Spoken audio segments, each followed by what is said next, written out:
petite vidéo par rapport au stress, parce que c'est le mot du siècle. Et il y a un petit rappel qui me semble super important par rapport au stress. Parce que est-ce que le stress est complètement nocif? Est-ce qu'il faut complètement l'éradiquer? Ou est-ce que, comme tout outil en général, il faut surtout savoir l'apprivoiser? Question.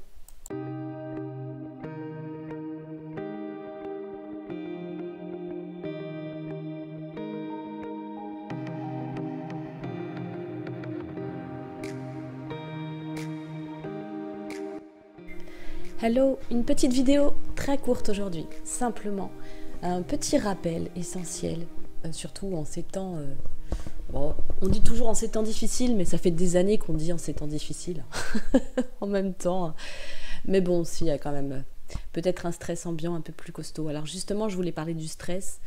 Ce que j'ai à dire sur le stress là, c'est que en fait, il y a un rappel assez important que je me fais à moi régulièrement, et que là, je me suis fait ce matin. C'est que finalement, quand on traverse des passages difficiles, que ce soit parce qu'on a le mental qui est comme ça, ou l'émotionnel qui est complètement refoulé, ce qui fait justement que le mental est comme ça, ou l'émotionnel à bloc, et alors, il déborde, et du coup, on ne peut plus être dans l'action ou dans la réflexion, ou alors on est dans un instinct, bon, là c'est peut-être moins le propos, justement, mais j'allais dire si on est dans un instinct très fort et qu'on est dans l'action irréfléchie, mais oui, ça peut jouer aussi, parce que ça peut être aussi dû au stress. Donc si, c'est totalement valide en fait. Ça dépend des intelligences qui nous sont les plus accessibles, celles dont je parle beaucoup dans l'énéagramme et qui sont en rapport avec notre profil.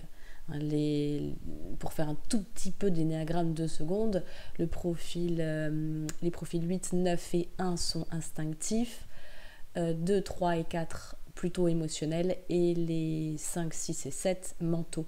Et leur intelligence vers laquelle ils vont se réfugier sous stress va être la leur, quoi, hein. Donc du coup sous stress ça peut être embêtant, parce que du coup on a beaucoup moins accès aux autres et il y a moins d'équilibre. Alors l'idée de cette vidéo, c'est surtout de rappeler que c'est pas tant le stress qui est un énorme problème, c'est fondamentalement beaucoup plus le fait de penser qu'on ne peut rien faire pour s'adapter aux situations. C'est le fait de penser qu'on n'a pas le choix. C'est le fait de penser que le stress, on doit absolument l'éradiquer, et que c'est seulement quand on n'aura plus de stress qu'on pourra enfin prendre les bonnes décisions, faire les bons choix, être heureux, etc. Ça, c'est en fait assez dangereux, même si c'est sain de prendre soin de soi et d'aller faire quelque chose quand il y a un débordement de stress, je suis la première à le dire.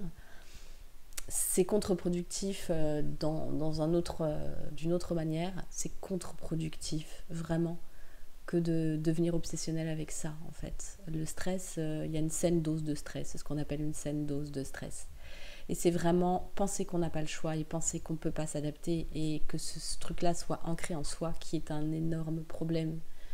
Beaucoup plus un problème, parce que c'est là où ça va passer dans l'inconscient et que ça va se transformer en symptômes, en maux et en maladies. Et là, c'est un peu plus emmerdant. Voilà le petit rappel important que je voulais faire aujourd'hui. En général, je vous fais des rappels qui me concernent en premier, et après je vous les retransmets. Hop, cadeau. Ciao, bonne journée à vous.